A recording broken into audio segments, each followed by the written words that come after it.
નમસ્કાર મિત્રો, લિબર્ટીના online platform ઉપર આપનું સ્વાગત છે।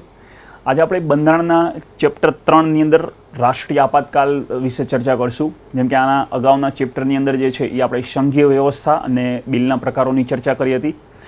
તો આ ટોપિકની અંદર રાષ્ટ્રીય આપાતકાલને લગતા બંધારણની અંદરની જેટલી પણ જોગવાઈઓ જે છે એ ટોટલી બધી જોગવાઈઓની ચર્ચા કરશું। તમારે જીપીએસસીની પ્રિલિમ એક્ઝામ્સ અને મેન્સ એક્ઝામ માટે બહુ ઇમ્પોર્ટન્ટ ચેપ્ટર છે અને મેન્સ એક્ઝામમાં પણ કન્ટિન્યુમાં પ્રશ્ન જે છે પૂછાતા જ હોય છે। તમે અગાઉના લેક્ચરમાં જોયા હશો તો સેમ જ પેટર્ન રહેશે કે આપણે ડિટેલ એનાલિસિસ કરશું, એટલે કે તમારી પ્રિલિમ એક્ઝામ અને તમારી મેન્સ એક્ઝામ જે છે એ બંનેમાં આ ટોપિક જે છે એ કવર થઈ જાય અને આમાંથી તમારો કોઈ બી પ્રશ્ન પૂછાય તો તમે એને અટેમ્પ્ટ કરવામાં કન્ફ્યુઝન ના થાય તમને। સાથે સાથે ચેપ્ટરના એન્ડની અંદર તમને પ્રીવિયસ યર્સનું એક પ્રિલિમનો ક્વેશ્ચન્સ અને એક મેન્સનો ક્વેશ્ચન જે છે એ પણ અહીંયા આપણે મૂક્યો છે। મેન્સના ક્વેશ્ચન્સમાં તમને ખ્યાલ જ છે કે જેમાં હું તમને થોડીક ફોર્મેટની પણ ચર્ચા કરું છું કે આનો શું ફોર્મેટ બનશે અથવા આને કઈ રીતે લખી શકાય। તો તમે પ્રેક્ટિસ કરશો તો મેન્સની તો એ પણ કોઈ બહુ ટફ નથી, પણ એના માટે થોડીક પ્રેક્ટિસ જોશે। અને પ્રિલિમમાં કઈ રીતે ક્વેશ્ચન્સ પૂછાય છે તો એના પણ આપણે જોઈએ છીએ કે સ્ટેટમેન્ટ બેઝ પ્રશ્ન પૂછાતો હોય છે।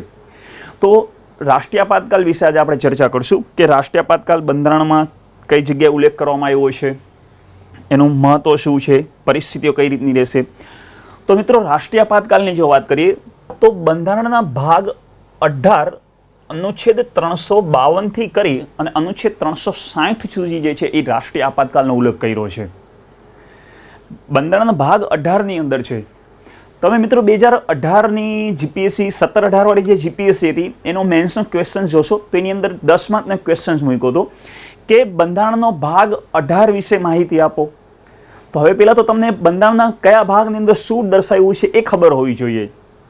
હવે જો તમને ભાગ 18 જ ખબર નથી તો તમે આ ક્વેશ્ચન અટેમ્પ્ટ કરી જ નથી શકવાના। સાથે પ્રિલિમ એક્ઝામની અંદર પણ આ જ પ્રશ્ન પૂછાય કે આપાતકાલની વ્યવસ્થા જે છે એ બંધારણના કયા ભાગની અંદર આપી છે, ત્રણેય પ્રકારની કટોકટી બંધારણના કયા ભાગની અંદર આપી છે। તો ત્રણેય પ્રકારની કટોકટી બંધારણના ભાગ 18ની અંદર આપી છે। કયા કયા અનુચ્છેદમાં? તો અનુચ્છેદ 52થી કરી અને તમારા અનુચ્છેદ 360 સુધી જે છે એ ત્રણેય પ્રકારની કટોકટી જે છે એનો ઉલ્લેખ કર્યો છે। મિત્ર, 3 પ્રકારની કટોકટીમાં કઈ કઈ આવશે? તો એક તમારી આવશે 352, જેને આપણે કહીએ છીએ રાષ્ટ્રીય આપાતકાલ, એટલે કે જેના વિશે આજે આપણે ચર્ચા કરવાના છીએ। બીજી તમારી કટોકટી આવે છે 356, જેને કહેવામાં આવે છે રાષ્ટ્રપતિ શાસન, અથવા બીજો શબ્દ આપણે લઈએ છીએ બંધારણીય કટોકટી। અને અનુચ્છેદ 360ની અંદર આવે છે વિત્તીય આપાતકાલ, એટલે કે વિત્તીય આપાતકાલને આપણે નાણાકીય કટોકટી પણ કહેતા હોઈએ છીએ। એટલે કે બંધારણની અંદર કટોકટીના પ્રકાર કેટલા? તો 3। 352ની અંદર કઈ આવશે? તો તમારી રાષ્ટ્રીય આપાતકાલ આવશે। 356ની અંદર તો રાષ્ટ્રપતિ શાસન અથવા બીજો શબ્દ છે બંધારણીય કટોકટી। અને 360ની અંદર વિત્તીય આપાતકાલ અથવા બીજો શબ્દ છે એના માટે નાણાકીય કટોકટી। તો 3 કટોકટીમાં આજે આપણે પહેલી કટોકટી એટલે કે રાષ્ટ્રીય આપાતકાલ સંબંધિત જે છે એ આપણે ટોટલ ચર્ચા કરવાના છીએ। તો બંધારણના ભાગ 18 અનુચ્છેદ 352થી 360 સુધી 3 પ્રકારની કટોકટી જે છે એનો ઉલ્લેખ કરવામાં આવ્યો છે। એટલે કે કોઈ પણ કટોકટી પૂછે તમારો ભાગ તો 18 જ રહેશે, પણ અનુચ્છેદ જે છે એ તને અલગ અલગ છે, એટલે અનુચ્છેદના સંદર્ભમાં પણ યાદ રાખજો। હવે રાષ્ટ્રીય આપાતકાલ અથવા દેશના બંધારણની અંદર કટોકટીનું પ્રાવધાન કરવાનું અથવા જોગવાઈ કરવાનું મુખ્ય કારણ શું હતું? તો અસામાન્ય પરિસ્થિતિ હોય, દેશની એકતા, અખંડતા અથવા સંપ્રભુતા અને લોકતાંત્રિક મૂલ્યોની રક્ષા કરવા માટે કટોકટીની જોગવાઈ કરવાનું મુખ્ય કારણ શું હતું? કે અસામાન્ય પરિસ્થિતિ હોય, જેમ કે સામાન્ય પરિસ્થિતિ એટલે હાલની પરિસ્થિતિ તમે જુઓ તો એક સામાન્ય પરિસ્થિતિ છે, પણ જ્યારે દેશમાં અસામાન્ય પરિસ્થિતિ સર્જાય તો હવે પ્રશ્ન એવો થાય છે કે અસામાન્ય પરિસ્થિતિ એટલે શું? તો અસામાન્ય પરિસ્થિતિમાં જે છે એ કોઈ વિદ્રોહ હોઈ શકે, દેશની અંદર વિદ્રોહ હોઈ શકે, દેશની બહાર કોઈ વિદ્રોહ હોઈ શકે છે, શસ્ત્ર ક્રાંતિ હોઈ શકે છે, યુદ્ધની પરિસ્થિતિ હોઈ શકે છે અથવા યુદ્ધ પણ હોઈ શકે છે। તો આને કહેવાય અસામાન્ય પરિસ્થિતિ। જેમ કે અત્યારે તમને ખ્યાલ છે કે આપણે ચીન સાથે જે છે એ સીમા વિવાદ ચાલે છે। લડાખની અંદર ગાલવાન વેલીની અંદર જે છે ચીન સાથે આપણી સૈન્ય અથડામણ પણ થઈ, જેમાં આપણા 20 જેવા સૈનિકો શહીદ થયા અને સામે ચીનના પણ 40-45 સૈનિક જે છે એ પણ શહીદ થયા। તો આ રીતે જો આ પરિસ્થિતિ હોય તો એને શું કહેવાય મિત્રો? તો યુદ્ધની પરિસ્થિતિ।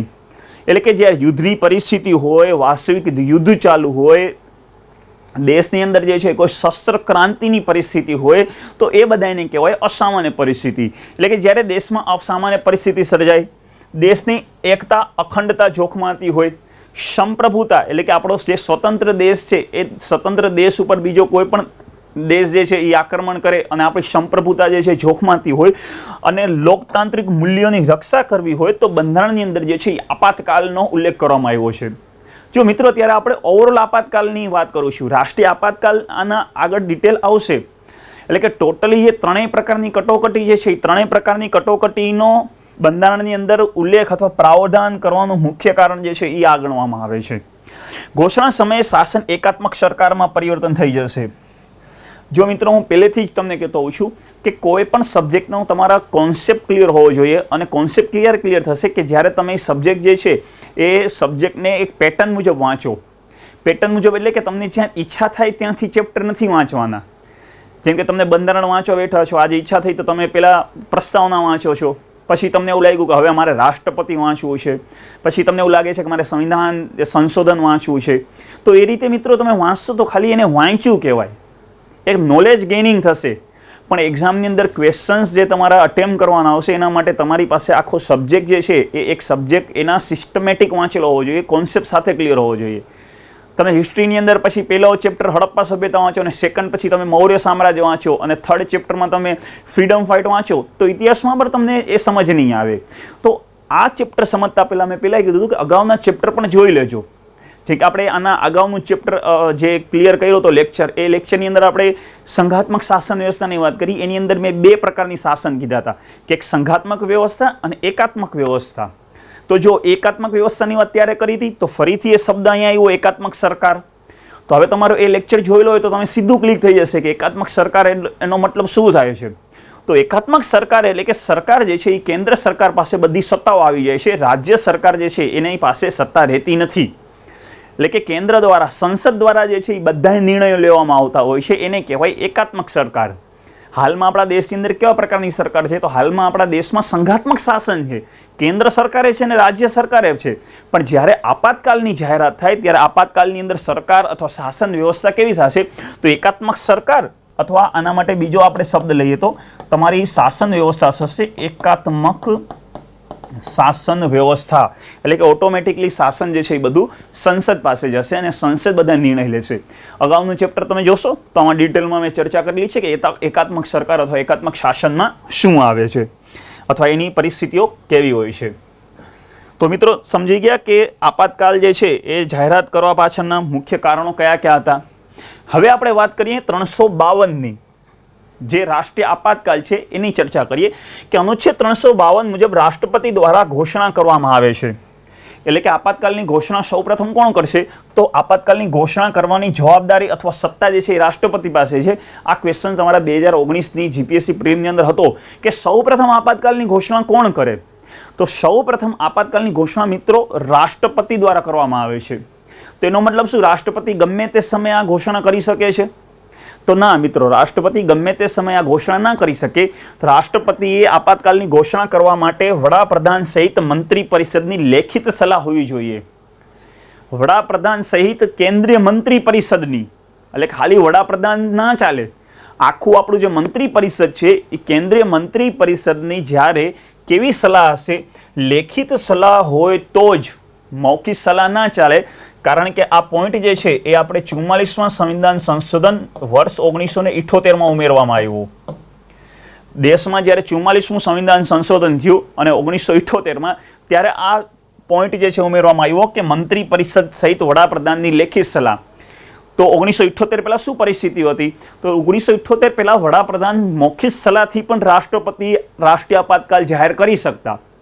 વડાપ્રધાન ઓરલી સલાહ આપી દે તો પણ રાષ્ટ્રપતિ જે છે એ રાષ્ટ્રીય આપાતકાલ જાહેર કરી શકતા. અને 1975ની અંદર જે ઇન્દિરા ગાંધીના સમયે જે આપાતકાલ જાહેર કરી હતી એ મૌખિક સલાહથી હતી. હવે મૌખિક સલાહથી જ્યારે આપાતકાલ જાહેર કરવામાં આવી તો જ્યારે આપાતકાલ વિશે તપાસ કરવામાં આવી કે ખરેખર આપાતકાલ લાગુ કરી શકાય એવી પરિસ્થિતિ હતી કે નહીં. કારણ કે બંધારણની અંદર આપાતકાલ લાગુ કરવા માટેની જે છે એ પરિસ્થિતિઓ દર્શાવી દીધી છે કે આટલી જ પરિસ્થિતિમાં તમે આ રાષ્ટ્રીય આપાતકાલ લાગુ કરી શકો. તમારી જે આ રાષ્ટ્રીય આપાતકાલ જે છે એ રાષ્ટ્રીય આપાતકાલ લાગુ કરવા માટે આ પરિસ્થિતિઓ હોવી જોઈએ. તો જ્યારે ખ્યાલ આવ્યો કે 1975ની અંદર જે આપાતકાલ લાગુ કરી હતી એ ખરેખર ગેરબંધારણીય હતી તો એ સમયે કોઈ જવાબદારી કોઈની નિર્ધારિત ના કરી શક્યા કે ભાઈ રાષ્ટ્રપતિની જવાબદારી આવશે કે વડાપ્રધાનની. માટે 44માં સંશોધન મુજબ કહી દીધું કે વડાપ્રધાન સહિત સંપૂર્ણ મંત્રી પરિષદ લેખિતમાં સલાહ આપશે તો જ રાષ્ટ્રપતિ જાહેરાત કરી શકે. વડાપ્રધાનની ખાલી સલાહથી રાષ્ટ્રપતિ હવે જાહેરાત ન કરી શકે, જે આપણે 44માં સંવિધાન સંશોધન દ્વારા ઉમેરવામાં આવ્યું હતું. હવે કઈ પરિસ્થિતિની અંદર રાષ્ટ્રીય આપાતકાલ જાહેર થાય? તો સૌથી પહેલાં કે વાસ્તવિક યુદ્ધ અથવા યુદ્ધની પરિસ્થિતિ હોય, એટલે કે ખરેખર યુદ્ધ ચાલુ હોય અથવા યુદ્ધની પરિસ્થિતિ હોય. જેના માટે તમે મેં એક્ઝામ્પલ આપ્યું છે ગાલવાન વેલીનું, કે આપણે ચીન સાથે યુદ્ધ નહોતું પણ યુદ્ધની પરિસ્થિતિ તો હતી. ગમે તે સમયે એવું લાગતું હતું કે કદાચ નાનું મોટું યુદ્ધ થઈ શકે છે. તો યુદ્ધ હોય ત્યારે રાષ્ટ્રીય આપાતકાલ લાગુ થશે અથવા યુદ્ધની પરિસ્થિતિ હોય ત્યારે પણ રાષ્ટ્રીય આપાતકાલ લાગુ કરી શકાય પ્રિવેન્શન માટે, કે યુદ્ધ થાય તો જ નહીં, યુદ્ધ થવાની પરિસ્થિતિ હોય તો પણ રાષ્ટ્રીય આપાતકાલ જાહેર કરી શકાય. સેકન્ડ પોઈન્ટ તમારો તો બાહ્ય આક્રમણ, એટલે કે બીજા દેશ દ્વારા આપણા ઉપર આક્રમણ કરવામાં આવે તો એ સમયે પણ રાષ્ટ્રીય આપાતકાલ લાગુ કરી શકાય. આંતરિક વિદ્રોહ અથવા બાહ્ય વિદ્રોહ, એટલે કે આંતરિક વિદ્રોહ એટલે કે દેશની અંદર કોઈ વિદ્રોહ થઈ ગયો, દેશમાં કોઈ શસ્ત્ર ક્રાંતિ જેવી પરિસ્થિતિ થઈ, અથવા બાહ્ય વિદ્રોહ થયો. એટલે બાહ્ય વિદ્રોહમાં કયો વિદ્રોહ? કે જે આપણા પડોશી દેશો છે અથવા જેની સાથે આપણી સીમા સંકળાયેલી છે. પછી સિરિયામાં કોઈ વિદ્રોહ થાય તો આપણા દેશની અંદર રાષ્ટ્રીય આપાતકાલ ના લાગુ થાય મિત્રો. સિરિયા કે ઈરાન, ઈરાકની અંદર કેમ કે એની કોઈ સીમા આપણા દેશ સાથે જે છે એ ટચ થતી નથી, આપણા પડોશી દેશો નથી. પણ બાહ્ય આક્રમણની અંદર શું કીધું છે કે આપણા પડોશી દેશો, જેમ કે ચલો પાકિસ્તાનમાં કોઈ આંદોલન થયું, શસ્ત્ર ક્રાંતિ થઈ, તો એવી શક્યતા રહી કે એ આંદોલન એ શસ્ત્ર ક્રાંતિ આપણા દેશમાં પણ આવી શકે. નેપાળ છે, ભૂતાન છે, બાંગ્લાદેશ છે, તો આ બધા જે આપણા પડોશી દેશો છે એ પડોશી દેશોની અંદર જો કોઈ પણ પ્રકારની જે છે એ ક્રાંતિ થાય, શસ્ત્ર વિદ્રોહ થાય, તો પણ આપણે આપણા દેશને જે છે એ બચાવવા માટે, એની રક્ષા કરવા માટે આપણે રાષ્ટ્રીય આપાતકાલ લાગુ કરી શકાય છે. સશક્ત વિદ્રોહ અથવા શસ્ત્ર વિદ્રોહ. આ સશક્ત વિદ્રોહના સ્થાને તમે આ એક જ શબ્દ યાદ રાખજો, કયો? તો શસ્ત્ર વિદ્રોહ. એટલે શસ્ત્ર વિદ્રોહ એટલે તમને ખ્યાલ હશે કે ઈરાન, ઈરાક ને સિરિયામાં ને તો કેવું છે કે તાલિબાન છે અથવા ISIS વાળા છે. તમે ઘણી વખત જે છે ન્યૂઝમાં જોતા હોવ છો કે તાલિબાની અથવા ISIS જે છે ખુલ્લી બંદૂકો લઈને ફરતા હોય, નાગરિકો પર ખુલ્લેઆમ અત્યાચાર કરવાના, નાગરિકોને જાહેરમાં મારી દેવાના, જે સરકાર સાથે છે એ લોકોને મારી દેવાના. ઘણા મૂવીની અંદર પણ આવું દર્શાવતા હોય કે બધા ખુલ્લેઆમ ફરતા હોય હથિયારો લઈને, બંદૂકો લઈને, ટેન્ક લઈને. તો એને મિત્રો શું કહેવાય? શસ્ત્ર ક્રાંતિ. દેશમાં જે આપણે ક્યારે આવી પરિસ્થિતિ આવી નથી, પણ છતાંય બંધારણની અંદર એનો ઉલ્લેખ કર્યો છે કે શસ્ત્ર ક્રાંતિના પરિસ્થિતિ સમયે પણ રાષ્ટ્રીય આપાતકાલ જાહેર કરી શકાય.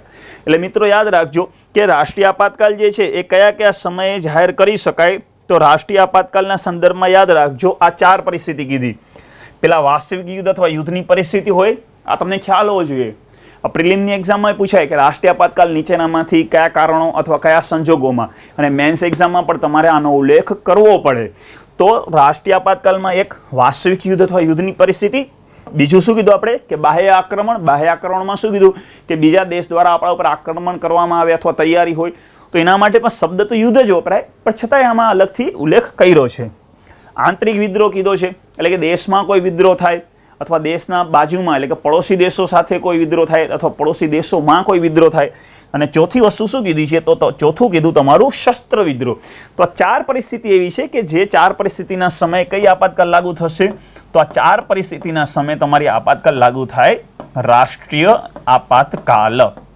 અને રાષ્ટ્રીય આપાતકાલ કયા અનુચ્છેદમાં છે? તો અનુચ્છેદ 352 ની અંદર આનો ઉલ્લેખ કરવામાં આવ્યો છે.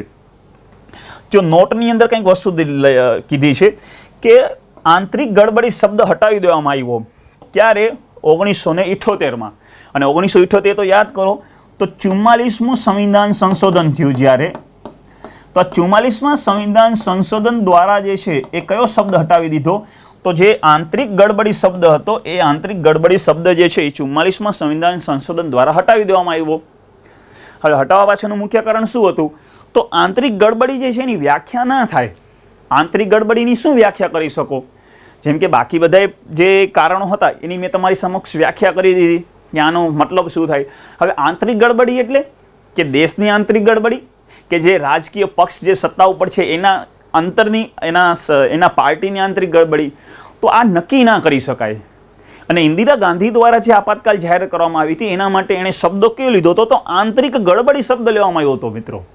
ઇન્દિરા ગાંધીએ 1975માં જે આપાતકાલ ઘોષિત કરી એના માટે એણે શબ્દો કયો લીધો? તો એણે શબ્દ લીધો આંતરિક ગડબડી. પણ જો ખરેખર તમે એ પરિસ્થિતિઓ જોશો તો એ આંતરિક ગડબડી ક્યાં હતી? તો એ દેશમાં નથી. પોતાની જે સત્તા જે હતી, પોતાની પાર્ટી હતી, એ પાર્ટીના સંદર્ભમાં પોતાની સત્તા બચાવવા માટે જે છે એ આંતરિક ગડબડી શબ્દ જે છે ઉપયોગ કરવામાં આવ્યો. કારણ કે જે વિપક્ષ હતું એ વિપક્ષ કન્ટિન્યુ જે છે એ ઇન્દિરા ગાંધીના રાજીનામાની વાત કરતું હતું, અને એના સામે જે છે એ જયપ્રકાશ નારાયણ જેવા, અટલ બિહારી વાજપેયી જેવા એ બધા લોકો જે છે એ સક્રિય હતા કે ઇન્દિરા ગાંધી જે છે એ રાજીનામું આપે અને એની સરકાર ભાંગી અને નવી સરકાર બનાવવામાં આવે. તો એ તો એક લોકતંત્રનો સિદ્ધાંત છે, લોકતંત્ર છે. આમાં તો બધા લોકો જે છે પોતાની અભિવ્યક્તિની આઝાદી છે જ. તો આંતરિક ગડબડી શું કહેવાય? તો એ પોતાની સત્તા બચાવવા માટે એની આંતરિક ગડબડી શબ્દ લીધો. માટે જ્યારે આ કટોકટી સમાપ્ત થઈ એના પછી આપણે સંવિધાનમાં સંશોધન કર્યું. કેટલામું? 44મું. અને વર્ષ કયું હતું? 1978માં. ત્યારે આ બંધારણની અંદર સંશોધન કરી અને આ આંતરિક ગડબડી શબ્દ જે છે એ દૂર કરી દેવામાં આવ્યો અને શસ્ત્ર વિદ્રોહ શબ્દ ઉમેરવામાં આવ્યો. આ પ્રિલિમ એક્ઝામ જીપીએસસીના કન્ટિન્યુ પૂછાતો પ્રશ્ન છે, ફેવરેટ એરિયાનો આ પ્રશ્ન છે. ને મિત્રો, જ્યારે જીપીએસસીની વાત કરું ત્યારે 1, 2 આવી જાય. તમારે ડેપ્યુટી મામલતદાર છે, એસટીઆઈ છે, એ બધે જીપીએસસીમાં જ આવશે બધી. તો તમે ડેપ્યુટી મામલતદાર અથવા એસટીઆઈની જે અપકમિંગ એક્ઝામ માટે તૈયારી કરતા હો, પીઆઈની એક્ઝામ છે, તો એ બધા શબ્દ આની અંદર જીપીએસસીમાં જ ઇન્ક્લુડ રહે છે તમારું. એટલે કે શસ્ત્ર વિદ્રોહ શબ્દ ઉમેરવામાં આવ્યો આંતરિક ગડબડીને દૂર કરીને. ક્યારે? તો 44માં સંવિધાન સંશોધન 1978માં. પ્રિલિમ માટે જીપીએસસીનો ફેવરેટ એરિયો છે કે આંતરિક ગડબડી શબ્દ કયા સંવિધાન સંશોધન દ્વારા ઉમેરવામાં આવ્યો, અથવા 44માં સંવિધાન સંશોધન પહેલા આપાતકાલની પરિસ્થિતિની અંદર કયો એક શબ્દ હતો જેને હટાવીને નવો શબ્દ આવ્યો? તો કયો હતો? આંતરિક ગડબડી હતો, એને હટાવી અને હવે શસ્ત્ર વિદ્રોહ. એટલે કે અત્યારે આપણે આ 4 જ પરિસ્થિતિ એવી છે કે જે 4 પરિસ્થિતિની અંદર આપણે રાષ્ટ્રીય આપાતકાલ જે છે એ લાગુ કરી શકાય છે. રાષ્ટ્રીય આપાતકાલને આપણે પાછું બંધારણમાં 2 ભાગમાં વિભાજિત કરી દીધી. રાષ્ટ્રીય આપાતકાલને ફરીથી 2 ભાગમાં વિભાજિત કરી. એકને આપણે કીધું આંતરિક આપાતકાલ અને બીજું કીધું બાહ્ય આપાતકાલ. જોજો આ પોઈન્ટ સમજજો. અત્યારે આ યાદ રાખજો, કારણ કે આગળ જ્યારે કટોકટીની સંદર્ભમાં ભણશું ત્યારે ફરીથી આ પોઈન્ટની ચર્ચા થશે. તો આંતરિક આપાતકાલ અને બાહ્ય આપાતકાલ, આને આપણે ફરીથી 2 ભાગમાં વિભાજિત કરી છે. આંતરિક આપાતકાલ એટલે શું? એટલે કે દેશમાં કોઈ શસ્ત્ર વિદ્રોહ હોય તો એને કહેવાય આંતરિક આપાતકાલ. આંતરિક એટલે અંદરની આપાતકાલ. બેઝિક તમે સમજો તો આંતરિકનો મતલબ શું થાય? તો અંદરની આપાતકાલ. તો દેશમાં જ્યારે શસ્ત્ર વિદ્રોહ શરૂ થાય એ શસ્ત્ર વિદ્રોહના સમયને કહેવાય આંતરિક આપાતકાલ. તો બાહ્ય આપાતકાલ એટલે શું? તો યુદ્ધ અથવા બાહ્ય આક્રમણના સમયે આપણે બીજા કોઈ દેશ સાથે યુદ્ધ ચાલુ છે અથવા બીજા કોઈ દેશે આપણા ઉપર આક્રમણ કરી દીધું છે, તો એના માટે કયો શબ્દ લીધો? તો બાહ્ય આપાતકાલ. બાહ્ય એટલે કે બહારની આપાતકાલ. આ રીતે સમજી શકાય આને. આંતરિક એટલે કે આંતરિક કારણોથી આપાતકાલ, અને બાહ્ય એટલે કે બહારી કારણોના કારણે આપાતકાલ. તો આપાતકાલને આપણે ફરીથી અહીંયા 2 ભાગમાં વિભાજિત કરી છે. પોઈન્ટ આગળ ફરીથી તમારો આવશે એટલે અહીંયા યાદ રાખજો કે આ પોઈન્ટ મેં ક્લિયર કરેલો હતો. હવે આપણે વાત કરીએ કે સંસદમાંથી મંજૂરી રાષ્ટ્રપતિએ જાહેરાત કરી કોના દ્વારા? તો વડાપ્રધાન સહિત મંત્રી પરિષદની લેખિત સલાહ અનુસાર રાષ્ટ્રપતિએ જાહેરાત તો કરી દીધી આપાતકાલની. પણ મિત્રો, આપણો દેશ જે છે એ દેશમાં કઈ શાસન પ્રણાલી છે? તો આપણા દેશની અંદર છે સંસદીય શાસન પ્રણાલી. અને તમે મિત્રો બંધારણમાં વાંચેલું હશે કે સંસદીય શાસન પ્રણાલી એટલે શું? તો સંસદીય શાસન પ્રણાલીનો સામાન્ય અર્થ એવો થાય કે શાસન જે છે એ સંસદ દ્વારા ચલાવવામાં આવશે. ને સંસદ એટલે કોણ? તો તમારી લોકસભા, રાજ્યસભા અને રાષ્ટ્રપતિ. આ 3 સંસદ આવે. કઈ કઈ? એક લોકસભા, રાજ્યસભા અને રાષ્ટ્રપતિ. આ 3 જે છે એને કહેવાય તમારી સંસદ. એટલે કે આ 3 જે છે જ્યારે એના દ્વારા કોઈ વસ્તુને મંજૂરી આપવામાં આવે ત્યારે જ દેશ જે છે એની અંદર કોઈ પણ પ્રકારનો નવો કાયદો લાગુ કરી શકાય અથવા જૂનો કાયદો રદ કરી શકાય. હવે સંસદીય શાસન પ્રણાલીના નિયમ મુજબ કે 3 પાસેથી મંજૂરી લેવી પડે, એટલે કે બધા સંસદો પાસેથી પણ મંજૂરી લેવી જરૂરી છે. હવે આપણે શરૂઆતમાં તો શું કીધું કે રાષ્ટ્રપતિએ જાહેરાત કરી દીધી અને મંત્રી પરિષદ અને વડાપ્રધાનની સલાહ અનુસાર. તો મિત્રો, તમને ખ્યાલ છે કે બધાય સંસદ તો મંત્રી પરિષદમાં આવે નહીં. મેં પહેલાં કીધું હતું, અગાઉના લેક્ચર તમે જોશો તો એમાં મેં આખી મંત્રી પરિષદની ચર્ચા કરી છે કે મંત્રી પરિષદ કઈ રીતે હોય. તો મંત્રી પરિષદનો નિયમ શું છે? તો મંત્રી પરિષદ લોકસભાના કુલ સીટોના 15%થી વધારે ના હોય. એટલે કે તમારી લોકસભાની કુલ સીટો કેટલી? તો 552. તો મંત્રી પરિષદ કેટલી રહેશે? તો એ 522ના 15%. એનો મતલબ કે બધાય સંસદ સદસ્ય મંત્રી નથી હોતા. હવે સંસદીય શાસન મુજબ તો મેં શું કીધું કે લોકસભા અને રાજ્યસભા એ સંસદમાં આવે. જ્યારે રાષ્ટ્રપતિએ જાહેરાત કરી ત્યારે તો ફક્ત એને મંત્રી પરિષદની સલાહ લીધી છે, તો હવે એને સંસદની પણ સલાહ લેવી પડશે, તો જ આપણે સંસદીય શાસન પ્રણાલી થાય. તો સંસદમાંથી મંજૂરી લેવાની શું વાત કરી છે કે રાષ્ટ્રપતિની જાહેરાતને સંસદના બંને ગૃહમાંથી 1 મહિનામાં વિશેષ બહુમતના આધારે, એટલે પહેલો પોઈન્ટ તમારો 1 મહિનો અને બીજો પોઈન્ટ તમારો આવશે વિશેષ બહુમત, જે તમારી પ્રિલિમ એક્ઝામમાં સૌથી મહત્વનો આવે કે રાષ્ટ્રીય આપાતકાલને સંસદના બંને ગૃહમાંથી કેટલા સમયમાં મંજૂરી મળવી જોઈએ. તો 1 મહિનામાંથી બંને ગૃહમાંથી, લોકસભામાંથી પણ એને મંજૂરી મળવી જોઈએ અને રાજ્યસભામાંથી પણ એને મંજૂરી મળવી જોઈએ. અને મંજૂરીની પ્રકાર માટે શું કીધું, તો એના માટે આપણે કીધું છે વિશેષ બહુમતીના આધારે મંજૂરી મેળવવા માટે બંને ગૃહમાંથી વિશેષ બહુમત જોઈએ. તો મિત્રો બહુમતના ટોટલ 2 પ્રકાર, એક આપણે વિશેષ બહુમત અને બીજું આવે સાધારણ બહુમત અથવા સામાન્ય બહુમત. 2 શબ્દો વાપરી શકાય. તો સૌથી પહેલા સમજો કે વિશેષ બહુમત શું. તો વિશેષ બહુમત એટલે કે સંસદના કુલ સદસ્યના 50% વધારે અને હાજરના 2/3 સદસ્યોની મંજૂરી જોશે. એટલે કે સંસદના બંને ગૃહના જે કુલ સદસ્ય છે એનાથી 50% વધારે હાજર હોવા જોઈએ અને જેટલા હાજર સદસ્ય છે એના 2/3 સદસ્યોની મંજૂરી જોશે. હવે હું તમને એક્ઝામ્પલ આપું એટલે તમે ઇઝી સમજી જશો કે રાજ્યસભાના સદસ્ય કેટલા, કુલ 250. રાજ્યસભામાં 250 કુલ સદસ્ય છે અને હાલમાં કેટલા છે, તો હાલમાં 245 સદસ્ય રાજ્યસભામાં છે હાલમાં. તો અહીંયા શું કીધું, સૌથી પહેલાં આ સ્ટેટમેન્ટ લઈએ કે કુલના 50%થી વધારેની વાત કરી છે. તો હવે 250ના 50%થી વધારે, તો મિત્રો 250ના 50%થી વધારે કેટલા થાય, તો 126 સદસ્ય, કારણ કે 125, 250, 50%થી વધારે કીધા છે એટલે એક સદસ્ય વધારે લીધો. તો અહીંયા કેટલા સદસ્ય જોઈએ, તો પહેલાં તો 50%થી વધારે એટલે 126 સદસ્યો. સેકન્ડ સ્ટેટમેન્ટ શું કીધું છે કે હાજરના 2/3, એટલે કે હવે આના 2/3 જોશે, એટલે કે 126ના 2/3 સદસ્યોની મંજૂરી. ક્લિયર? બહુ બેઝિક વસ્તુ છે, પણ આજે મોટાભાગના સ્ટુડન્ટ અહીંયા કન્ફ્યુઝ હોય જ છે કે વિશેષ બહુમત એટલે શું અને સાધારણ બહુમત એટલે શું. અને તમારી ડેપ્યુટીમાં ઓર્ડર ડીવાયએસઓ STI એમાં તો 3-5 માર્કમાં આવા પ્રશ્ન પૂછાતા પણ હોય છે કે બંધારણની અંદર વિશેષ બહુમત અને સામાન્ય બહુમતની ચર્ચા કરો અને ઉદાહરણ આપો. ઉદાહરણ એટલે કે કેમાં વિશેષ બહુમત જોશે, કેમાં સાધારણ બહુમત જોશે, તો એ તમને ખબર હોવી જોઈએ. તો હવે યાદ રાખજો કે સાધારણ બહુમત અને વિશેષ બહુમતનો આ પોઈન્ટ જે છે એ હવે તમે આ ક્લિયર કરી ગયા. શું આવ્યું, સંસદના કુલ સદસ્યના 50%થી વધારે અને હાજર સદસ્ય જે છે એના 2/3.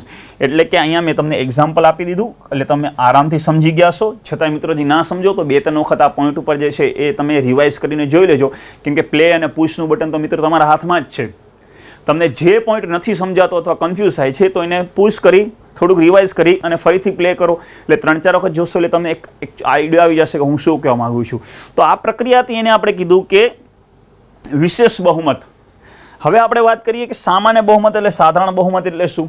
તો સામાન્ય બહુમત એટલે કે હાજરના 50% સદસ્ય, ગૃહની અંદર જેટલા સદસ્ય હાજર હોય એના 50%, ગૃહમાં જેટલા સદસ્ય હાજર છે એના 50%, એને કહેવાય તમારું સામાન્ય બહુમત અથવા સાધારણ બહુમત. જો ફરીથી આપણે રાજ્યસભાનું જ એક્ઝામ્પલ લઈએ, આ તમારું કયું હતું વિશેષ બહુમત. હવે સામાન્યની વાત કરીએ કે રાજ્યસભામાં કુલ સદસ્ય 250 છે, પણ અહીંયા સામાન્યમાં શું કીધું કે હાજરના 50%, એટલે કે 250માંથી ચાલો મિત્રો 100 જ સદસ્ય હાજર છે તો 100ના 50%. કેટલા હાજર હોવા જોઈએ એનાથી મતલબ નથી. જ્યારે અહીંયા આપણે કીધું હતું કે 50%થી વધારે હાજર હોવા જોઈએ, અહીંયા આપણે કંઈ કીધું જ નથી કેટલા હાજર હોય કે આટલા હોવા જોઈએ, જેટલા હાજર છે એટલા. જ્યારે અહીંયા 50%થી વધારે હોવા જોઈએ અને 2/3 કીધું ને અહીંયા આપણે કેટલું કીધું કે 50%, જેટલા હાજર હશે એના 50%, એને કહેવાય સાધારણ બહુમત અથવા સામાન્ય બહુમત. Clear point? સામાન્ય બહુમત એટલે શું અને વિશેષ બહુમત એટલે શું. તો ફરીથી આપણે આપણા પોઈન્ટમાં આવીએ કે અહીંયા હું શું કહેવા માંગતો હતો. તો આપણે અહીંયા પોઈન્ટ એ હતો કે સંસદના બંને ગૃહમાંથી કઈ રીતે મંજૂરી જોશે, તો વિશેષ બહુમતમાંથી. અને કેટલા સમયમાં મિત્રો, તો 1 મહિનામાંથી. એટલે લોકસભા અને રાજ્યસભામાંથી પણ 1 મહિનામાં મંજૂરી જોશે અને એ મંજૂરી આપણે જોશે વિશેષ બહુમતના આધારે. અહીંયા નોટ આવી છે ફરીથી કે 1978માં 2 મહિનાથી ઘટાડી અને 1 મહિનો કરવામાં આવ્યો. એનો મતલબ કે 44માં સંવિધાન સંશોધન દ્વારા જે આ સમયગાળો જે છે એ 1 મહિનો થયો છે. તો એના પહેલા રાષ્ટ્રીય આપાતકાલને કેટલો સમયગાળો હતો? તો આના પહેલા એટલે કે 1978 પહેલા રાષ્ટ્રીય આપાતકાલને બંને ગૃહમાંથી 2 મહિનામાં મંજૂરી જોતી. પણ આગળ જઈ સંસદે 44મું સંવિધાન સંશોધન કર્યું અને વર્ષ ક્યારે? 1978માં. અને 1978માં શું નક્કી કર્યું કે હવે રાષ્ટ્રીય આપાતકાલને સંસદના બંને ગૃહમાંથી 1 મહિનામાં મંજૂરી જોશે અને વિશેષ બહુમત દ્વારા. આઈ થિંક હવે તમારો આ પોઈન્ટ જે છે એ ક્લિયર હશે અને હવે એક્ઝામમાં તમે આ પોઈન્ટ જે છે એ ક્યારેય ખોટો નહીં પાડો. આપાતકાલના સમયગાળાની વાત થાય. જો મીટર પ્રક્રિયા મુજબ જાજો. રાષ્ટ્રપતિએ જાહેરાત કરી, વડાપ્રધાન અને મંત્રી પરિષદની સલાહ અનુસાર એ રાષ્ટ્રપતિની જાહેરાતને 1 મહિનાની અંદર સંસદના બંને ગૃહમાંથી વિશેષ બહુમત દ્વારા મંજૂરી મળવી જોઈએ. ચલો મંજૂરી મળી પણ ગઈ. મંજૂરી મળી ગઈ એટલે આપાતકાલ કન્ટિન્યુ થઈ ગઈ. પણ એ આપાતકાલનો સમયગાળો કેટલો રહેશે? તો આપાતકાલનો સમયગાળામાં સંસદમાંથી એક વખતની મંજૂરી મળે ત્યારે 6 મહિના સુધી ચાલુ રહેશે. એટલે કે સંસદના બંને ગૃહે 1 મહિનાની અંદર વિશેષ બહુમત દ્વારા મંજૂરી આપી દીધી. તો આપાતકાલનો સમયગાળો કેટલો કીધો અહીંયા? તો આપાતકાલનો સમયગાળો તમારો 6 મહિનાનો રહેશે. એક જ વખતની મંજૂરીમાં જ એક જ વખત મંજૂરી મળે તો 6 મહિના સુધી રહેશે. હવે 6 મહિના સમાપ્ત થઈ ગયા અને પરિસ્થિતિ તો હજી એ પણ એ જ છે કે જેના માટે આપણે આપાતકાલ લાગુ કરી હતી, જે કે સશસ્ત્ર વિદ્રોહ હોય કે આંતરિક વિદ્રોહ હોય કે બાહ્ય વિદ્રોહ હોય, પરિસ્થિતિઓ હજી સેમ ટુ સેમ જ છે. તો શું કરવાનું? તો આપાતકાલનો સમયગાળો વધારી શકાય. તો સમયગાળો કઈ રીતે વધશે? તો સંસદમાંથી પુનઃ મંજૂરી મેળવવાની. સંસદના બંને ગૃહમાંથી એ જ પ્રક્રિયા મુજબ. કઈ પ્રક્રિયા? વિશેષ બહુમત મુજબ ફરીથી મંજૂરી લેશું અને ફરી મંજૂરી લઈ અને ફરીથી 6 મહિનાનો સમયગાળો વધારી શકાય. એટલે એક વખતની મંજૂરીમાં 6 મહિના, સમયગાળો ફરીથી વધારો છે તો પુનઃ મંજૂરી લેવાની. આ રીતે તમે દર વખતે જો પુનઃ મંજૂરી લ્યો તો આપાતકાલ અનંતકાળ સુધી વધારી શકાય છે. બંધારણની અંદર એવો કોઈ ફિક્સ સમયગાળો નથી કીધો કે આપાતકાલનો સમયગાળો કેટલો હશે. અહીંયા તમે સૌથી વધારે કન્ફ્યુઝ થાઓ છો, કારણ કે આપણે જે રાષ્ટ્રપતિ શાસન અથવા જે બંધારણીય કટોકટીની મેં તમને વાત કરી અનુચ્છેદ 356માં, એ રાષ્ટ્રપતિ શાસન અથવા બંધારણીય કટોકટીની અંદર એનો મહત્તમ સમયગાળો 3 વર્ષ છે. જ્યારે રાષ્ટ્રીય આપાતકાલનો સમયગાળો બંધારણની અંદર કોઈ દર્શાવ્યો નથી. સંસદમાંથી એક વખત મંજૂરી મળશે તો 6 મહિના સુધી ચાલુ રહેશે. ફરીથી ચાલુ રાખવા માટે પુનઃ મંજૂરી પ્રાપ્ત કરી અને 6 મહિના સુધી ચાલુ રહેશે. અને આ રીતે સંસદમાંથી અમે દર વખતે પુનઃ મંજૂરી લેતા રહ્યો તો દર વખતે મંજૂરી મેળવીને 6 મહિના 6 મહિના 6 મહિના 6 મહિના એમ કરતું વધારી શકાય. અને આ રીતે આપાતકાલને અનંતકાળ સુધી વધારી શકાય. કઈ આપાતકાલ મિત્રો? તો આપાતકાલની અહીંયા યાદ રાખજો કે આપણે અહીંયા રાષ્ટ્રીય આપાતકાલની વાત કરીએ છીએ. પાછા બધા આપાતકાલની અંદર આ નિયમ સેમ નથી આવતા. જો આગળ સમય મળ્યો તો જ્યારે નવી આપાતકાલનો ચેપ્ટર મૂકીશ રાષ્ટ્રપતિ શાસન અને નાણાકીય કટોકટી, ત્યારે તમને ખ્યાલ આવી જશે કે બાકીની આપાતકાલની શું પરિસ્થિતિઓ છે. પણ હાલમાં આપણે શેની ચર્ચા કરીએ છીએ? તો અનુચ્છેદ 352 રાષ્ટ્રીય આપાતકાલની ચર્ચા કરીએ છીએ. એટલે કે દર વખતે પુનઃ મંજૂરી પ્રાપ્ત કરી તમે એને અનંતકાળ સુધી વધારી શકો છો. એટલે તમારા પ્રશ્ન 2 થાય અહીંયા કે સંસદના બંને ગૃહમાંથી એક વખત મંજૂરી મળે તો રાષ્ટ્રીય આપાતકાલ કેટલા સમય સુધી ચાલુ રહેશે? તો તમારો આન્સર આવે 6 મહિના. પ્રશ્ન એમ બને કે સંસદ દર વખતે પુનઃ મંજૂરી આપે તો રાષ્ટ્રીય આપાતકાલનો મહત્તમ સમયગાળો કેટલો? એટલે કે અહીંયા શબ્દ એવો વાપર્યો કે મહત્તમ અને પુનઃ મંજૂરી, તો તમારો સમયગાળો આવશે અનંતકાળ સુધી. તો બંધારણની અંદર એનો સમયગાળો ફિક્સ કર્યો નથી. હવે આપાતકાલ સમાપ્ત કેમ થાય? આપાતકાલ લાગુ તો કરી દીધી, પણ સમાપ્ત કરવી હોય તો સમાપ્ત કરવા માટે સૌથી પહેલું કે રાષ્ટ્રપતિ દ્વારા ઘોષણા. એટલે કે જ્યારે રાષ્ટ્રપતિને એવું લાગે છે કે હવે એવી પરિસ્થિતિઓ નથી જે પરિસ્થિતિના કારણે આપણે આપાતકાલ ઘોષિત કરી હતી, તો રાષ્ટ્રપતિ જે છે એ આપાતકાલ સમાપ્તિની ઘોષણા કરી શકે છે. જેના માટે એને કોઈ પ્રકારની કોઈ ગૃહ સાથે ચર્ચા કરવાની જરૂર નથી. સામાન્ય એવું હોય કે વડાપ્રધાન અથવા મંત્રી પરિષદ એને સલાહ આપી દેશે કે ભાઈ તમે હવે આપાતકાલ સમાપ્ત કરી દો, પણ એને લોકસભા કે રાજ્યસભા સાથે ચર્ચા ના કરવી પડે. એટલે કે રાષ્ટ્રપતિ ગમે તે સમયે આપાતકાલ જે છે એને સમાપ્તિની ઘોષણા કરી શકે છે. સેકન્ડ છે કે લોકસભા દ્વારા સમાપ્તિનો એક ઠરાવ પસાર કરીને. તો મિત્રો આ લોકસભાનો વિશેષાધિકાર છે. લોકસભાનો વિશેષાધિકાર. તો લોકસભાનો વિશેષાધિકાર છે કે તે રાષ્ટ્રીય આપાતકાલ સમાપ્તિની ઘોષણા કરી શકે. તો અહીંયા ફરીથી યાદ રાખજો કે લોકસભા કરી શકે, રાજ્યસભા પાસે આવો કોઈ અધિકાર નથી. એટલે એક્ઝામમાં આ પ્રશ્ન બી બનેલો છે કે રાષ્ટ્રીય આપાતકાલ સમાપ્ત કરવાનો વિશેષાધિકાર કોની પાસે છે? તો મિત્રો એ લોકસભા પાસે છે કે લોકસભા એક ઠરાવ પસાર કરી અને રાષ્ટ્રીય આપાતકાલ, બાકી બંને ના આવે, રાષ્ટ્રીય આપાતકાલને સમાપ્ત કરવાની જાહેરાત કરી શકે છે. સંસદ પુનઃ મંજૂરી ન આપે એટલે કે આપણે અહીંયા જે વાત કરી કે સંસદમાંથી દર વખતે તમે પુનઃ મંજૂરી પ્રાપ્ત કરી અને આપાતકાલનો સમયગાળો વધારી શકો છો, પણ જો સંસદ જ પુનઃ મંજૂરી નથી આપતી, સંસદને એવું લાગે છે કે હવે આપાતકાલ ચાલુ રહીએ એવી કોઈ પરિસ્થિતિઓ છે નહીં, તો સંસદ જે છે એને પુનઃ મંજૂરી નહીં આપે અને પુનઃ મંજૂરી ના આપે તો આપાતકાલ જે છે એને સમાપ્ત કરી નાખવામાં આવશે. અને ચોથી વસ્તુ છે ન્યાયિક સમીક્ષા. ફરીથી એ જ પોઈન્ટ આવ્યો. જો અગાઉના લેક્ચર તમે જોયા હશે તો સંઘાત્મક શાસનના લેક્ચરની અંદર પણ આની મેં ડિટેલ ટુ ડિટેલ આખી ચર્ચા કરી દીધી હતી કે ન્યાયિક સમીક્ષા શું છે. ઇંગ્લિશમાં આને કહેવાય જ્યુડિશિયલ રિવ્યૂ. હું તમને બેઝિક ફરીથી અહીંયા સમજાવી દઉં છું કે જ્યુડિશિયલ રિવ્યૂનો મતલબ શું થાય છે કે જ્યારે સરકાર દ્વારા કોઈ સંવિધાન સંશોધન અથવા કોઈ કાયદો બનાવવામાં આવે છે તો સુપ્રીમ કોર્ટ પાસે સત્તા છે કે તે કાયદો બંધારણીય જોગવાઈ મુજબ છે કે નહીં, અને જો બંધારણ જોગવાઈ મુજબ ના હોય તો સુપ્રીમ કોર્ટ જે છે એ કાયદાને રદ કરી શકે છે, કેન્સલ કરી શકે છે, અમાન્ય ઘોષિત કરી શકે છે. એટલે કે સુપ્રીમ કોર્ટ પાસે સત્તા છે કે સંસદનો કોઈ પણ કાયદો હોય, જો એને એ કાયદો બંધારણથી વિરુદ્ધ લાગશે તો સુપ્રીમ કોર્ટ જે છે એના ઉપર વિચાર કરશે. એને જ કહેવાય ન્યાયિક સમીક્ષા. એટલે કે કટોકટીની જે જાહેરાત કરી છે તો સુપ્રીમ કોર્ટને એવું લાગે છે કે ભાઈ આ કટોકટી ખરેખર જેના 4 કારણો હતા એ 4 કારણો મુજબ નથી, તો એ 4 કારણો મુજબ નથી એમ ખબર પડે તો સુપ્રીમ કોર્ટ જે છે એ કાયદાને રદ કરી શકે છે. એને કહેવાય જ્યુડિશિયલી રિવ્યૂ. આ પોઈન્ટ યાદ રાખજો. આના અગાઉ પણ આખી ટોટલ ચર્ચા કરી હતી. તો આ રીતે સુપ્રીમ કોર્ટ જે છે માટે જ આપણે સુપ્રીમ કોર્ટને કહીશી બંધારણનો રક્ષક અથવા કસ્ટોડિયન. આ મેઇન પોઈન્ટ છે પીટીનો તમારો કે બંધારણનો કસ્ટોડિયન કોણ, બંધારણનો રક્ષક કોણ? તો ન્યાયપાલિકા જે છે, કોર્ટ છે એ તમારા બંધારણની રક્ષક છે. શું કામ ને?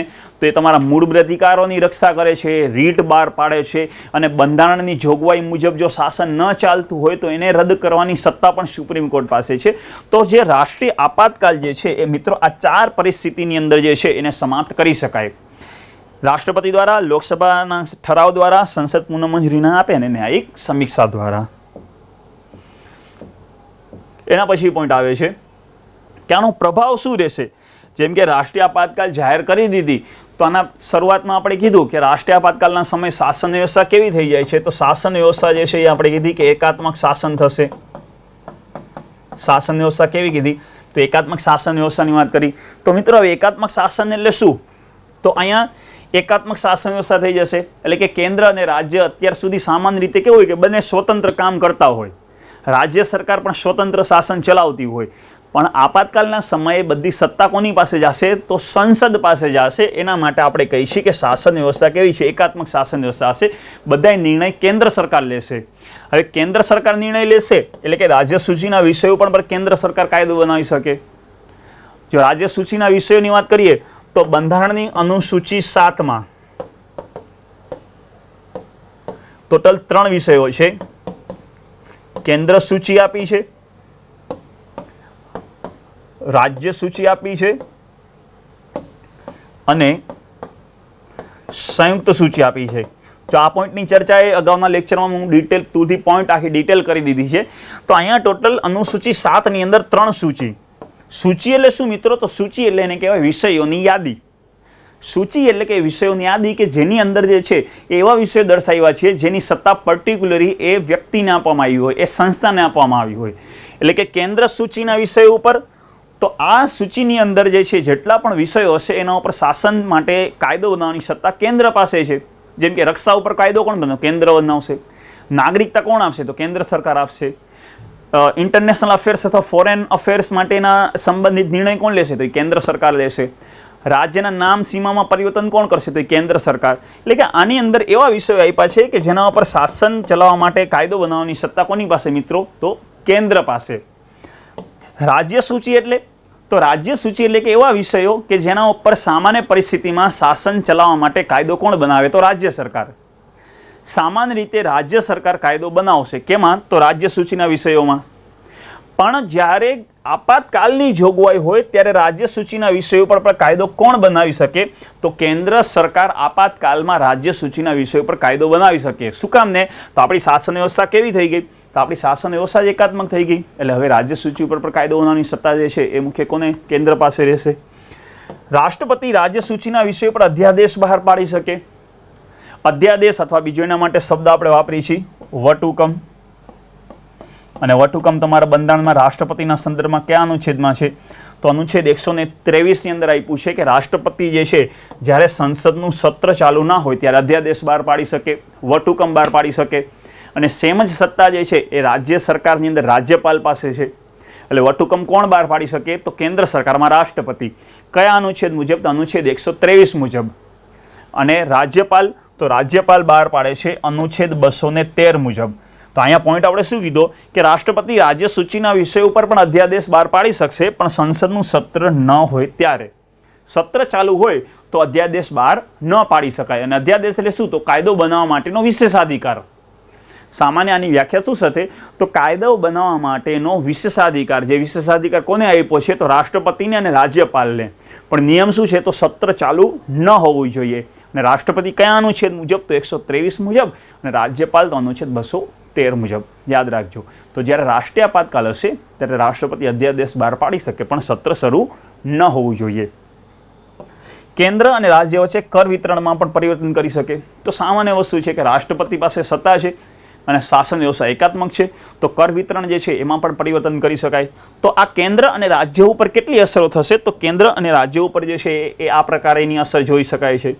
એના પછી લોકસભા અને વિધાનસભાના સમયગાળાની વાત કરી છે કે લોકસભા અને વિધાનસભા જે છે એના સમયગાળામાં શું ફરક પડી શકે છે. તો મિત્રો યાદ રાખજો કે લોકસભા અને વિધાનસભાના સમયગાળા સંદર્ભિત સામાન્ય પરિસ્થિતિઓમાં બંનેનો સમયગાળો કેટલો કીધો છે? તો 5 વર્ષ. મિત્રો સૌથી પહેલાં કયા સમયગાળાની? તો હું અહીંયા લોકસભા અને વિધાનસભાના સમયગાળાની વાત છે, કન્ફ્યુઝ ના થતા. અહીંયા આપણે કયો સમયગાળો કીધો છે? તો લોકસભા અને વિધાનસભાના સમયગાળો કીધો છે. એટલે નકાપર થશે એવું કે તમે પાછું કન્ફ્યુઝ થશો, તમે રાજ્યસભા અને વિધાન પરિષદે લેશો. તો મિત્રો રાજ્યસભા અને વિધાન પરિષદમાં કંઈ ના થાય. રાજ્યસભા અને વિધાન પરિષદ જે છે એ રાજ્યસભા અને વિધાન પરિષદના સમયગાળામાં જે છે એ કોઈ પણ પ્રકારનો ફેરફાર નહીં કરી શકાય, કારણ કે આ બંને ગૃહ તો કાયમી ગૃહ છે. રાજ્યસભા અને વિધાન પરિષદ તો કાયમી ગૃહ છે, તો ક્યારે ભંગ થતા જ નથી. એટલે એનો સમયગાળો વધારવાની કોઈ ચર્ચા જ નથી. અહીંયા કોના સમયગાળાની વાત કરી છે? તો લોકસભા અને વિધાનસભા. કારણ કે લોકસભા વિધાનસભા અસ્થાયી ગૃહ છે, કાયમી ગૃહ નથી. એનો સમયગાળો 5 જ વર્ષ હોય અને દર 5 વર્ષે એની ચૂંટણી કરવી ફરજિયાત છે. 5 વર્ષ પછી એની ચૂંટણી કરવી પડશે. પણ જ્યારે દેશમાં રાષ્ટ્રીય આપાતકાલ લાગુ હોય ત્યારે તો ચૂંટણી થઈ ના શકે, કારણ કે દેશમાં એવી પરિસ્થિતિઓ જ નથી કે તમે ચૂંટણી કરાવી શકો. હવે તમે હિસાબ કરો, એક બાજુ યુદ્ધ ચાલુ હોય ને આપણે શું કહીએ કે હાલો અમારે ચૂંટણી કરવી છે, એટલે કે સરકાર ચૂંટણીનું આયોજન કરે કે યુદ્ધ જોવે. તો રાષ્ટ્રીય આપાતકાલના સમયે ચૂંટણીઓ કરાવી ના શકાય. હવે લોકસભા અને વિધાનસભાનો સમયગાળો તો આપણે બંધારણની જોગવાઈ મુજબ 5 વર્ષનો કીધો. તો આ સમયે શું થશે? ચૂંટણી થશે નહીં. બંનેનો સમયગાળો 5 વર્ષ પૂરો થઈ ગયો હોય તો સંસદમાંથી મંજૂરી પ્રાપ્ત કરી અને એક વખતની મંજૂરીમાં 1 વર્ષ સુધી બંનેનો સમયગાળો વધારી શકાય. આ પણ જીપીએસસીનો ફેવરેટ એરિયો છે કે રાષ્ટ્રીય આપાતકાલના સમય લોકસભા અને વિધાનસભાનો સમયગાળો કેટલો વધારવામાં આવશે? તો બંનેનો સમયગાળો એક વખત સંસદમાંથી મંજૂરી પ્રાપ્ત કરી એને 1 વર્ષ સુધી વધારી શકાય છે. હવે જીપીએસસી ક્યારેક તમને કન્ફ્યુઝ કરે છે, સ્ટેટમેન્ટમાં મૂકે કે રાષ્ટ્રીય આપાતકાલના સમયે રાજ્યસભાનો સમયગાળો 1 વર્ષ વધારવામાં આવશે. એક્ઝામમાં તમે ઉતાવળ છે, ઉતાવળમાં તમે ઠીક કર્યું, હા સાચું સ્ટેટમેન્ટ છે, સરે કીધું તું 1 વર્ષ વધારો કરે, પણ રાજ્યસભા ના આવે કેમ કે એ તો કાયમી ગૃહ છે. એમાં તો ક્યાં ચૂંટણીની વાત છે? એ ક્યાં ભંગ થવાનું છે? એ તો કાયમી તમારું કન્ટિન્યુ જ રહીએ છે. ભંગ તો આ 2 ગૃહ થાય છે. એટલે કે કયા ગૃહને? તો સંસદમાંથી મંજૂરી લઈ અને 1 વખતમાં બંનેનો સમયગાળો 1 વર્ષ વધારી શકાય. કયા બંને ગૃહનો? તો લોકસભાનો અને વિધાનસભાનો. હવે 1 વર્ષ વધારવામાં આવ્યો છતાંય પણ હજી પરિસ્થિતિઓ જે છે એ સામાન્ય નથી થઈ, તો સંસદમાંથી પુનઃ મંજૂરી પ્રાપ્ત કરી અને ફરીથી 1 વર્ષ વધારી શકાય. સંસદમાંથી પુનઃ મંજૂરી પ્રાપ્ત કરી અને ફરીથી 1 વર્ષ વધારી શકાય. કોનો? તો લોકસભા અને વિધાનસભાનો. તો આ રીતે દર વખતે તમે પુનઃ મંજૂરી પ્રાપ્ત કરી અને અનંતકાળ સુધી વધારી શકો છો. લોકસભા અને વિધાનસભાનો સમયગાળો તમે દર વખતે સંસદમાંથી પુનઃ મંજૂરી પ્રાપ્ત કરી અને એક વર્ષ વધારતા અનંતકાળ સુધી વધારી શકો.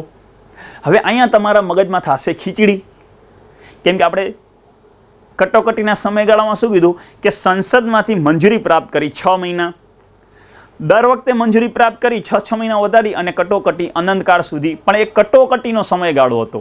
ને અહીંયા મેં કયા સમયગાળાની વાત કરી? તો અહીંયા આપણે લોકસભા અને વિધાનસભાનો સમયગાળાની વાત કરી. બે મિક્સ ના કરતા, નકર મિક્સ કરશો તો એક્ઝામમાં ફસાશો. અહીંયા છે તો લોકસભા અને વિધાનસભાનો સમયગાળો કીધો છે. તે લોકસભા વિધાનસભાનો સમયગાળો સંસદમાંથી મંજૂરી પ્રાપ્ત કરી 1 વર્ષ, જ્યારે કટોકટીનો સમયગાળો સંસદમાંથી મંજૂરી પ્રાપ્ત કરી 6 મહિના. અહીંયા દર વખતે પુનઃ મંજૂરી પ્રાપ્ત કરી 1 વર્ષ વધશે, જ્યારે કટોકટીનો સમયગાળો તો દર વખતે પુનઃ મંજૂરી પ્રાપ્ત કરી 6 મહિના વધશે. અને કેટલા સમય સુધી? તો બંનેની અંદર અનંતકાળ સુધી રહેશે. આ ખીચડી ના કરતા એક વખત શાંતિથી સમજજો, અથવા તમે નોટ્સ બનાવતા હો તો તમે નોટ્સ બનાવી લેજો કે કટોકટીનો સમયગાળો કઈ રીતે વધે અને લોકસભા વિધાનસભાનો કઈ રીતે વધે. રાજ્યસભા અને વિધાન પરિષદનો સમયગાળા સંદર્ભિત કોઈ બંધારણમાં જોગવાઈની જરૂર જ નથી. 5મી લોકસભામાં સમયગાળો આ રીતે 2 વખત વધારવામાં આવ્યો હતો. એટલે કે આપણી જે 5મી લોકસભા હતી જ્યારે ઇન્દિરા ગાંધીના સમયે, ત્યારે આ નિયમ મુજબ આપણે સમયગાળો 2 વર્ષ માટે જે છે એ વધાર્યો હતો. તો આ પોઈન્ટ યાદ રાખજો. કન્ફ્યુઝન હોય તો ફરીથી એક વખત જે છે એ વિડીયો જોઈ લેશો તો આરામથી તમે એનો આન્સર કરી શકશો. હવે વાત આવે છે મૂળ અધિકારો પર પ્રભાવ. આમાં ટોટલ 2 પોઈન્ટ જોયા કે કેન્દ્ર અને રાજ્ય સરકારના સંબંધો ઉપર શું પ્રભાવ પડશે, લોકસભા વિધાનસભા પર શું પ્રભાવ પડશે, અને આ ત્રીજો પોઈન્ટ છે કે મૂળ અધિકાર ઉપર શું પ્રભાવ પડશે. તો મિત્રો યાદ રાખજો કે જ્યારે રાષ્ટ્રીય આપાતકાલની ઘોષણા હોય, આ સૌથી તમારો પહેલો પોઈન્ટ, આ તમે મેન યાદ રાખજો કે આપણે વાત કરી છે રાષ્ટ્રીય આપાતકાલ અનુચ્છેદ 352. કારણ કે તમારા મૂળભૂત અધિકાર જે છે એ ફક્ત આ એક જ આપાતકાલ એવી છે કે જેમાં ભંગ થાય. રાષ્ટ્રપતિ શાસન અને નાણાકીય કટોકટીમાં તમારા મૂળ અધિકાર ભંગ ન થાય. બંધારણમાં મૂળ અધિકાર કેટલા? તો બંધારણના ભાગ 3માં તમને ખ્યાલ છે કે બંધારણના ભાગ 3ની અંદર અનુચ્છેદ 12 થી કરી અનુચ્છેદ 35 સુધી તમારા 6 અધિકારોની ચર્ચા કરી છે. બંધારણના ભાગ 3ની અંદર અનુચ્છેદ 12 થી કરી અનુચ્છેદ 35 સુધી તમારા અધિકાર કેટલા છે? તો કુલ 6 અધિકાર છે. 6 અધિકારમાં કયા કયા આવે? સમાનતાનો અધિકાર, સ્વતંત્રતાનો અધિકાર, શારીરિક શોષણ વિરુદ્ધનો અધિકાર, ધાર્મિક સ્વતંત્રતાનો અધિકાર, પછી શૈક્ષણિક અને સાંસ્કૃતિક અધિકાર અને બંધારણીય રીટનો અધિકાર. તો આ રીતે ટોટલ તમારા જે 6 અધિકાર છે એ 6 અધિકાર જે છે એ બંધારણના ભાગ 3ની અંદર આપ્યા છે. તો રાષ્ટ્રીય આપાતકાલના સમયે તમારા અધિકારો જે છે એના ઉપર સંસદ જે છે એ પ્રતિબંધ લગાવી શકે છે. તો કઈ રીતે? તો અનુચ્છેદ 20 અને 21 સિવાયના બધા અધિકારો ઉપર પ્રતિબંધ લાગશે. મોસ્ટ ઇમ્પોર્ટન્ટ પોઈન્ટ કે કયા અધિકાર ઉપર પ્રતિબંધ ન લાગે? તો અનુચ્છેદ 20 ઉપર ક્યારેય પણ પ્રતિબંધ નહીં લાગે, અને અનુચ્છેદ 21 ઉપર કોઈ પણ પરિસ્થિતિમાં પ્રતિબંધ ના લાગે. કોઈ પણ આપાતકાલ હોય, રાષ્ટ્રીય આપાતકાલમાં પણ કોઈ પણ પરિસ્થિતિ હોય, પણ અનુચ્છેદ 20, 21 આ 2 અનુચ્છેદ એવા છે જેની અંદર જે અધિકાર દર્શાવ્યા છે એ પ્રતિબંધ લાગતા નથી. તો 20 અને 21માં શું આપ્યું છે? તો 20ની અંદર આપ્યું છે ગુનામાં તે દોષિત ઠરાવવા અંગે રક્ષણ, અને અનુચ્છેદ 21માં શારીરિક સ્વતંત્રતા અને જીવન જીવવાનો અધિકાર. તો આ 2 અધિકાર જે છે એના ઉપર ક્યારેય તમારો પ્રતિબંધ ના લાગે. આ મેઇન પોઈન્ટ તમારો પ્રિલિમનો અંદર આવશે કે રાષ્ટ્રીય આપાતકાલમાં કયા અધિકાર ઉપર પ્રતિબંધ નથી લાગતો? તો અનુચ્છેદ 20 અને 21. અને આ 2 પોઈન્ટ જે છે આના સબ્જેક્ટ પણ યાદ રાખજો કે 20ની અંદર શું છે? તો ગુના માટે દોષી ઠરાવવા અંગે રક્ષણ, અને અનુચ્છેદ 21ની અંદર શું છે? તો શારીરિક સ્વતંત્રતા અથવા જીવન જીવવાનો અધિકાર. આના ઉપર પ્રતિબંધ ન લગાવી શકાય.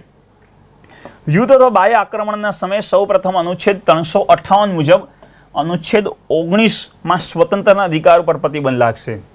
એટલે કે સૌથી પહેલા તમારા કયા અધિકાર ઉપર પ્રતિબંધ લાગે? તો સૌથી પહેલા જે છે એ તમારો અનુચ્છેદ 19 ઉપર સૌથી પ્રથમ પ્રતિબંધ લાગે.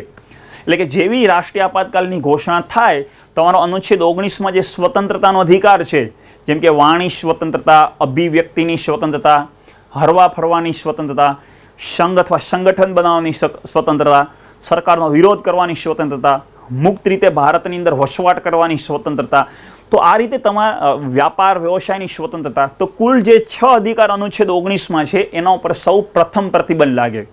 એટલે કે જેવી રાષ્ટ્રીય આપાતકાલની ઘોષણા કરશે, અનુચ્છેદ 19ની અંદર જે તમારો સ્વતંત્ર અધિકારની અંદર જે 6 અધિકાર હું હમણાં જે બોલ્યો એ 6 અધિકાર સૌથી પહેલા પ્રતિબંધ લાગે. અને એનો ઉલ્લેખ કેમાં કર્યો છે? તો બંધારણના અનુચ્છેદ 358 માં ઉલ્લેખ કર્યો છે, પણ કારણ કયા રહેશે? તો બાહ્ય આક્રમણ એટલે કે બાહ્ય આપાતકાલના સમયે, આંતરિક આપાતકાલના સમય ના લગાવી શકાય. આ કયા સમય લાગશે? તો બાહ્ય આપાતકાલના સમયે 358 મુજબ સૌથી પ્રથમ તમારા અનુચ્છેદ 19 ઉપર પ્રતિબંધ લાગે. 359 મુજબ રાષ્ટ્રપતિ 19, 20 અને 21 સિવાયના અન્ય અધિકારો પર પ્રતિબંધ સંબંધી જોગવાઈ કરી શકે. એટલે કે 359 અનુચ્છેદમાં એવું કીધું છે કે રાષ્ટ્રપતિ પાસે સત્તા છે કે કયા અધિકારો પર પ્રતિબંધ લગાવો, એના વિશે રાષ્ટ્રપતિ જે છે એ જોગવાઈ કરી શકે છે. રાષ્ટ્રપતિ સંસદને કહેશે કે તમે આટલા અધિકારો પર પ્રતિબંધ લગાવો, પણ કયા 3 ને બાદ કરીને? તો 19, 20, 21 સિવાયના. કેમ કે 19 તો કયા અનુચ્છેદ મુજબ લાગ્યું? 358 મુજબ, એટલે 19 નો તો કોઈ પ્રશ્ન જ નથી. 20 અને 21 ઉપર તો પ્રતિબંધ લાગતો નથી. 19 જે છે એ તો અનુચ્છેદ 358 મુજબ પ્રતિબંધિત થઈ જ ગયા. 20 અને 21 જે છે એ તો પ્રતિબંધિત છે નહીં. તો હવે રાષ્ટ્રપતિ પાસે કઈ સત્તા રહી? તો અનુચ્છેદ 359 મુજબ રાષ્ટ્રપતિ આ 3 અધિકાર સિવાયના કયા અન્ય અધિકાર ઉપર પ્રતિબંધ લગાવવો છે એ રાષ્ટ્રપતિ દ્વારા કહેવામાં આવશે. એટલે કે અન્ય કયા અધિકાર ઉપર? તો બધા અધિકાર ઉપર પ્રતિબંધ ના પણ લાગે. રાષ્ટ્રપતિને જે યોગ્ય લાગશે એ યોગ્ય અધિકારો પર રાષ્ટ્રપતિ સંસદને સલાહ આપી શકે છે કે તમે આ અધિકાર ઉપર પ્રતિબંધ લગાવી નાખો. તો મિત્રો ક્લિયર? ખીચડી ના થવી જોઈએ, અને થતી હોય તો ફરીથી એક વખત પુશ કરી રિવાઇઝ કરીને ફરીથી પોઈન્ટ જોઈ લેશો તો ઇઝીલી સમજી જશો, અને તમારા પ્રેમના 4 થી 5 પ્રશ્ન અહીંયા બનવાની શક્યતા રહેશે તમારી. અત્યાર સુધીની ઘોષણાની જો વાત કરવામાં આવે કે અત્યાર સુધી કેટલી વખત ઘોષણા કરવામાં આવી છે, તો રાષ્ટ્રીય આપાતકાલની અહીંયા વાત છે કે રાષ્ટ્રીય આપાતકાલના સંદર્ભમાં અત્યારે 3 વખત ઘોષણા કરવામાં આવી છે. સૌથી પહેલા ક્યારે? તો 1962માં જ્યારે ચીને ભારત ઉપર આક્રમણ કર્યું, અને અત્યારે જે આપણો અક્ષાઈ ચીનવાળો ભાગ છે, જેમ કે તમે જિયોગ્રાફી ભણતા હશો કે આ ભારતના મેપની ચર્ચા કરીએ તો મેપ સંદર્ભિત, તો આપણો મેપ છે. તો આજે તમારો ઉપરનો જે ભાગ છે, જેને અત્યારે હાલમાં આપણે આને લડાખ કહી દીધું, અહીંયા અત્યારે આપણે એને જમ્મુ કાશ્મીર કહીએ છીએ. આ મિત્રો 2019નો મેપ છે. 2019નો મેપ છે એટલે કે જ્યારે જમ્મુ કાશ્મીરને લડાખને કેન્દ્ર શાસિત પ્રદેશ બનાવ્યા પછી, તો એ તો તમને ખ્યાલ હશે કે આપણો આટલો ભાગ જે છે, જે તમારો અહીંયાનો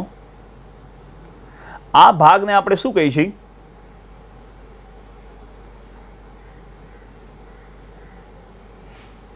જે તમારો આ કટકો જે છે, જ્યાં મેં ડાર્ક કર્યું છે, એને આપણે કહીએ છીએ અક્ષાઈ ચીન ક્ષેત્ર. અક્ષાઈ ચીન, અને આને આપણે શું કહીએ છીએ? પીઓકે. તો અક્ષાઈ ચીન ક્ષેત્ર જે છે એ હાલમાં ચીને આપણો ક્ષેત્ર જે છે એ પોતાના અંદર લઈ લીધો છે, અથવા પોતાની પાસે જે છે એ અનધિકૃત રીતે જે છે એ દબાવી લીધો છે. તો ક્યારે? તો 1962માં જ્યારે આપણા ઉપર આક્રમણ કર્યું ત્યારે. અને અહીંયા જે આ સીમા છે, બોર્ડર, એને આપણે કહીએ છીએ LAC, line of actual control. આને શું કહેવાય? Line of actual control. અને આ જે મેં લાઇન કરી છે એને આપણે કહીએ છીએ LOC, line of control. Line of actual control અને લાઇન ઓફ કંટ્રોલ, એટલે LOC કોની વચ્ચે? તો ભારત અને પાકિસ્તાન વચ્ચે. LAC કોની વચ્ચે? તો ભારત અને ચીન વચ્ચે. તો ભારત અને ચીન વચ્ચે LAC ક્યારે ડિસાઇડ થઈ? તો 1962માં જ્યારે ચીને આપણા ઉપર આક્રમણ કર્યું ત્યારે આપણે રાષ્ટ્રીય આપાતકાલ લાગુ કરી હતી. 1971માં પાકિસ્તાન સાથે જ્યારે યુદ્ધ થયું અને પછી નવો દેશ બન્યો પૂર્વી પાકિસ્તાનને, પછી આપણે કીધું બાંગ્લાદેશ, ઇન્દિરા ગાંધીના સમય, તો ત્યારે પણ આપણે રાષ્ટ્રીય આપાતકાલ જાહેર કરી હતી. અને ત્રીજું 1975માં શબ્દ કયો લીધો હતો? તો આંતરિક ગડબડી. પછી આપણે શું કીધું કે આંતરિક ગડબડીના આપણે 44માં સંવિધાન સંશોધન 1978માં જે છે એ રદ કરી, એની સામે શું લીધો શબ્દ? તો શસ્ત્ર ક્રાંતિ. તો 1975માં જે ઇન્દિરા ગાંધીના સમયે જે આપાતકાલ લાગુ કરવામાં આવી હતી એ આંતરિક ગડબડીના કારણે હતી. એટલે કે તમારી રાષ્ટ્રીય આપાતકાલ ટોટલ 3 વખત છે, જેમાં 1975 વાળી જે છે એ ખૂબ જ વિવાદિત છે. માટે અહીંયા ઇન્દિરા ગાંધીનો સરસ મજાનો આપણે અહીંયા ફોટો મૂક્યો છે. તો 3 વખત અત્યાર સુધી આપાતકાલ લાગુ કરવામાં આવી છે. એના પછી તમારા ક્વેશ્ચનની વાત કરું કે પ્રિલિમની અંદર ક્વેશ્ચન અને મેન્સની અંદર ક્વેશ્ચન સંદર્ભે. તો પ્રિલિમમાં તમારા ક્વેશ્ચન જે છે એ આ રીતે બનતા હોય છે. સ્ટેટમેન્ટ બેઝ પ્રશ્ન તમારો બનતો હોય છે.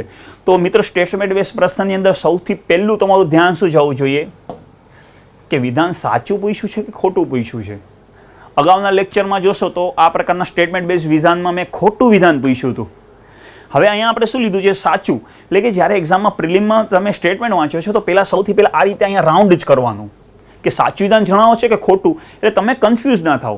એટલે પહેલાં ખબર પડી કે સાચું વિધાન જોવાની છે. હવે આ સ્ટેટમેન્ટ વાંચો તમે કે 42માં સંવિધાન સંશોધન 1978માં આંતરિક ગડબડી શબ્દ હટાવવામાં આવ્યો. સ્ટેટમેન્ટ 2, મૂળ અધિકાર ફક્ત બાહ્ય આપાતકાલ સમયે જ પ્રતિબંધ લગાવી શકાય. હવે આમાં તમારે શું જોવાનું છે? એ સાચું છે, બી બંને સાચું છે, બી સાચું છે કે એક પણ નહીં. એટલે કે આમાંથી કયું સાચું વિધાન છે એ તમારે શોધવાનું છે. શાંતિથી એક વખત ક્વેશ્ચન વાંચજો અને કોમેન્ટ બોક્સની અંદર એને અટેમ્પ કરજો. જીપીએસસી હાલમાં આ ટ્રેન્ડ મુજબ પ્રશ્ન પૂછે છે, એટલે મેક્સિમમ તમારે પ્રેક્ટિસ કરો તો આ સ્ટેટમેન્ટ બેઝ ટાઈપ જ પ્રશ્ન પ્રેક્ટિસ કરજો. કારણ કે તમારો કોન્સેપ્ટ ક્લિયર હશે તો જ તમે આન્સર કરી શકશો, નહીં તો તમે આનો આન્સર ન કરી શકો. અને આ ક્વેશ્ચન યુપીએસસીની પેટર્ન મુજબના છે. અને એક વખત જો આ ટાઈપના ક્વેશ્ચનમાં તમારી ગ્રીપ આવી ગઈ તો તમે જીપીએસસીની પ્રિલિમ એક્ઝામ જે છે એમાં તમે ધૂમધામથી પાસ થશો. જનરલી કોઈ તમને અટકાવી ના શકે. તો સાચું વિધાન તમારે જોવાનું છે. આન્સર કરજો, કોમેન્ટ બોક્સમાં કરો અથવા ઓરલી કરી લેજો. ના સમજાય આન્સર તો ફરીથી એક વખત વિડીયો જોવો અને ફરીથી તમે આન્સર કરો, પણ ટ્રાય કરો કે સાચો આન્સર કરી શકો. મેન્સ એક્ઝામ સંદર્ભે શું છે? તો અનુચ્છેદ 352માં દર્શાવેલી જોગવાઈ વિશે વિસ્તૃત ચર્ચા કરો. 200 શબ્દ અને 10 માર્ક્સ. આગળના લેક્ચરની અંદર પણ મેં તમને કીધા હતા કે શબ્દ કેમ ગણાશે, તો શબ્દ તમારે ગણવાની જરૂર નથી. જેમ કે તમે આમ ના ગણી શકો કે આ 1, આ 2, આ 3, આ 4, આ 5, આ 6 એમ શબ્દ ગણી ના શકાય. એક હલકો ફૂલકો આઈડિયો હોવો જોઈએ. તો 200 શબ્દ લખવા માટે મિત્રો તમારે 2 પેજ લેવા પડે. 2 પેજ મીન્સ આગળ પાછળ કોરું. તમારે બ્લેન્ક પેજ લેવાનું છે, આગળ બ્લેન્ક અને પાછળ બ્લેન્ક. એટલે એક જ પેજની અંદર બંને સાઈડ કોરી હોવી જોઈએ. સામાન્ય રીતે તમે જે છે એ અહીંયા ક્વેશ્ચન લખશો તો આટલું પેજ અને અહીંયા સુધી જે છે એ અંદાજિત તમારા 200 શબ્દમાં થઈ જશે. તમારા અક્ષર બહુ મોટા હશે તો 180-85 શબ્દ થશે, ને નાના હશે તો 210-220 શબ્દ થશે. પણ એ શબ્દ એટલા 5-10 શબ્દ ઉપર નીચે બહુ માયને નથી રાખતા. તમારું કન્ટેન્ટ વ્યવસ્થિત હોવું જોઈએ. પણ 200-210 સુધી ચાલે. પછી તમે બહુ ઝીણા અક્ષરને 450 શબ્દ કરી જાઓ તો એક્ઝામિનરને ખબર પડી જ જશે. એટલે કે બહુ ઝીણા અક્ષર કરીને ઝાઝી માહિતી નથી મૂકવાની, જે પૂછી છે એ જ માહિતી મૂકવી છે. તો 200 શબ્દ માટે તમારે 2 પેજ લેજો, એક આગળનું બ્લેન્ક અને પાછળ બ્લેન્ક. એટલે એક જ પેજમાં બંને સાઈડ બ્લેન્ક હોવી જોઈએ. ઉપર ક્વેશ્ચન લખો અને 2 પેજની અંદર તમારે ડિટેલ લખવાની છે. શું કીધું છે? અનુચ્છેદ 352માં દર્શાવેલી જોગવાઈ. એટલે સૌથી પહેલાં તો તમને અનુચ્છેદ 52 શું છે એ તમને ખબર હોવી જોઈએ. પહેલાં તમારી જે છે એ પૃષ્ઠભૂમિ લખવી પડશે. એટલે કે પ્રસ્તાવના જેને કહેતા હોય છે. કોઈ પણ ક્વેશ્ચન જે છે એમાં તમારે 4-5 લાઈન જે છે એની પૃષ્ઠભૂમિ વિશે ચર્ચા કરવી પડે. પ્રસ્તાવના વિશેની ચર્ચા કરવી પડે. એને ક્વેશ્ચનમાં શું પૂછ્યું છે એ તમારે લખવું પડે. તો તમે અહીંયા શું લખો કે અનુચ્છેદ 352માં દર્શાવેલી કટોકટી, અથવા એ રીતે લખી શકો કે બંધારણના ભાગ 18માં. એટલે જ્યારે તમે એવું લખો છો બંધારણના ભાગ 18 એટલે સામેવાળો જે ક્વેશ્ચન તમારો વાંચવાળો છે એને પણ આઈડિયો આવી જશે કે તમને બંધારણના ભાગ વિશે અને બંધારણ વિશે માહિતી છે. કે બંધારણના ભાગ 18માં અનુચ્છેદ 352 થી 360 સુધી 3 પ્રકારની કટોકટીનો ઉલ્લેખ કર્યો છે, જેનું મુખ્ય કારણ છે દેશની એકતા, અખંડતા અને લોકતાંત્રિક મૂલ્યોની રક્ષા કરવી. તો આ તમારું શું થઈ? ઐતિહાસિક પૃષ્ઠભૂમિ થઈ, અથવા તમારી પૃષ્ઠભૂમિ થઈ, તમારી પ્રસ્તાવના થઈ. તો આ રીતે તમારો આન્સર ચાલુ થશે કે બંધારણના ભાગ 18માં અનુચ્છેદ 352 થી 360 સુધી લોકતાંત્રિક મૂલ્યોની રક્ષા કરવા માટે, દેશની સુરક્ષા માટે, દેશની સંપ્રભુતા, એકતા, અખંડતાના રક્ષણ કરવા માટે બંધારણની અંદર 3 પ્રકારની કટોકટીનો ઉલ્લેખ કરવામાં આવ્યો છે. એટલે તમારી 3-4 લાઈન થઈ જશે. પછી સીધા આવો 352 શું છે એને તમે ડિસ્ક્રાઇબ કરો. કે અનુચ્છેદ 352ની અંદર રાષ્ટ્રીય આપાતકાલનો ઉલ્લેખ કરવામાં આવ્યો છે. રાષ્ટ્રીય આપાતકાલનો ઉલ્લેખ કરવામાં આવ્યો છે. અને પછી તમે એ રાષ્ટ્રીય આપાતકાલ કયા પરિસ્થિતિમાં લાગે એ 4 પોઈન્ટ લખો. કે યુદ્ધની પરિસ્થિતિ હોય, બાહ્ય આક્રમણની પરિસ્થિતિ હોય, શસ્ત્ર વિદ્રોહની પરિસ્થિતિ હોય. પછી કાઉન્સમાં લખી શકે કે 44માં સંવિધાન સંશોધન 1978 મુજબ જે છે એ આપણે આંતરિક ગડબડી શબ્દ જે છે એને હટાવવામાં આવ્યો. કટોકટીની જાહેરાત સંસદ દ્વારા કરવામાં આવશે, રાષ્ટ્રપતિ દ્વારા કરવામાં આવશે, જેને સંસદના બંને ગૃહમાંથી મંજૂરી મળવી જોઈએ. પછી તમે એના જે પ્રભાવ દર્શાવ્યા એ પ્રભાવની વાત કરો. શરૂઆતમાં તમે બેઝિક લ્યો કે લોકસભાનો સમયગાળો શું રહેશે, મૂળભૂત અધિકારો પર શું પ્રભાવ રહેશે, કેન્દ્ર રાજ્ય વચ્ચે શું પ્રભાવ રહેશે, કટોકટી સમાપ્ત કેમ કરવાની થાય છે. તો આ રીતે તમારે એક ફોર્મેટ મુજબ જવું પડે. પહેલાં એનું તમે 2-3 લાઈન લખો, પછી 352 શું છે એને ડિસ્ક્રાઇબ કરો, પછી એની બેઝિક ચર્ચા કરો કે જાહેરાત કોણ કરશે, સંસદ કેમ મંજૂરી આપશે. પછી હેડિંગ આપો કે અનુચ્છેદ 352ના પ્રભાવ. પ્રભાવમાં બી તમે એના પેટા પોઈન્ટ મૂકો કે કેન્દ્ર અને રાજ્ય સરકાર ઉપર પ્રભાવ શું રહેશે. તો આપણે એને ચર્ચા કરી જ છે. પછી લોકસભા અને વિધાનસભાના સમયગાળા ઉપર પ્રભાવ, તો એમાં પણ તમે ચર્ચા કરી છે. મૂળ અધિકાર ઉપર પ્રભાવ, એની પણ ચર્ચા કરી છે. અત્યાર સુધી કેટલી વખત લાગુ કરી, તો એની પણ ચર્ચા કરી છે. તો આ રીતે ને છેલ્લે તમે ક્વેશ્ચન જે છે એનો સાર મૂકીને 3-4 લાઇનમાં તમારે આનો આન્સર જે છે એ પૂરો કરવો પડે. તો આ ફોર્મેટથી તમે આન્સર જે છે એ લખી શકો છો. આના પહેલાં પણ મેં ફોર્મેટની ચર્ચા કરી છે અને નવા ટોપિકની અંદર જ્યારે આપણે મળશું ત્યારે પણ હું ફોર્મેટની ચર્ચા કરીશ. પણ જ્યાં સુધી તમે લખશો નહીં ત્યાં સુધી તમને નહીં આવડે. હું ફોર્મેટની ચર્ચા કરી જાઉં છું ને તમને હા સરે કીધું યાદ રહી ગયું એમ નહીં થાય. તમારે લખવું પડશે. મેં કીધું અને લખવા બેસો ત્યારે ઘણો ફરક પડશે. કદાચ એવું વર્ડ બનશે કે તમારે આન્સરને ફ્રેમ કરતાં કરતાં 1 કલાકનો ટાઈમ નીકળી જશે. જ્યારે જીપીએસસીની અંદર તમારી આન્સર કેટલા ટાઈમમાં પૂરો કરવાનો છે, તો જીપીએસસીમાં તમારે આન્સર 12 થી 13 મિનિટમાં પૂરો કરવાનો છે. મેન્સ એક્ઝામની અંદર તમારા 3 કલાક હોય છે. 3 કલાક 180 મિનિટ. 3 કલાકની અંદર તમારે 15 ક્વેશ્ચન, એટલે કે 15 ગુણ્યા 12, એટલે એક ક્વેશ્ચનનો આન્સર કરવા માટે તમારી પાસે 12 મિનિટ જ રહીએ છે. બહુમાં બહુ તમે 13 મિનિટ લઈ શકો. બાકી તમે 20 મિનિટ લ્યો તો 10 ક્વેશ્ચન પતે ને તમારો ટાઈમે પૂરો થઈ જાય. 5 ક્વેશ્ચન રહી જાય. એક ક્વેશ્ચન 10 માર્કનો, એટલે 50 માર્કનું પેપર તો તમે છોડીને આવો. તો તમારે ટાઈમ લિમિટમાં એક કન્ટેન્ટ અને ફોર્મેટ બનાવવાનું છે. તો એ પ્રેક્ટિસ કરવી જરૂરી છે. એટલે કે શરૂઆતમાં તમારો આન્સર 40-45 મિનિટમાં થશે. જેમ જેમ લખતા જશો એમ આન્સરનો ટાઈમ ઘટતો જશે અને એક ટાઈમ એવો આવશે કે તમે 15, 16, 17 મિનિટની આસપાસ તમે ક્વેશ્ચન જે છે એ આરામથી અટેમ્પ્ટ કરી જશો. તો પ્રેક્ટિસ કરજો. અને આજે પોઈન્ટ જે છે એ તમારો અહીંયા સુધી જ રાખીએ છીએ અને આઈ હોપ કે તમે સમય જશો. 2-3 જગ્યાએ ખીચડી થવાની શક્યતાઓ છે. તો વિડીયો સ્ટોપ કરી ને ફરીથી રિવાઇઝ કરી એક વખત જોઈ લેશો. 2-3 વખત જોશો ને નોટ્સ બનાવતા જશો તો કોઈ કન્ફ્યુઝનની શક્યતા નહીં રહે. તો ફરીથી મળશું એક નેક્સ્ટ લેક્ચરની અંદર, જ્યારે ફરીથી એક નવા ટોપિકની ચર્ચા કરશું. આ જ રીતે ટુ ધી પોઈન્ટ ડિટેલ ચર્ચા કરશું અને એક ક્વેશ્ચન્સ જે છે એ પીટી અને મેન્સનો પણ સાથે સાથે લેશું. તો આજે અહીંયા સુધી રાખીએ. ધન્યવાદ.